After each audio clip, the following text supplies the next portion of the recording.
જય શ્રી કૃષ્ણ. હર હર મહાદેવ. મિત્રો, આજે આપણે ભોયરાવાળા ગણપતિ દાદાના દર્શન કરીશું.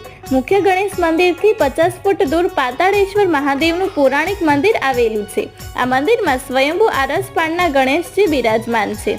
આ મંદિર જમીનની અંદર ભોયરામાં આવેલું હોવાથી લોકો ભોયરાવાળા ગણેશ તરીકે ઓળખે છે.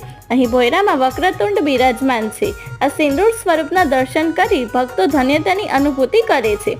ભોયરામાં આવેલું ગજાનનનું આ સ્થાનક પેશવાકાલીન મનાય છે. કહેવાય છે કે ખાસ તો યુદ્ધના સમયમાં મનની શાંતિ માટે રાજા રાણીઓ અહીં મંદિરમાં આવતા હતા.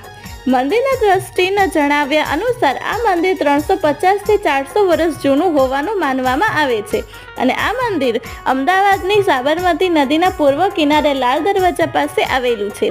તો મિત્રો, તમે પણ આ ગણેશજીના દર્શન કરીને મારી ચેનલ નિશી નોલેજને લાઇક, શેર અને કોમેન્ટ કરવાનું ભૂલશો નહીં.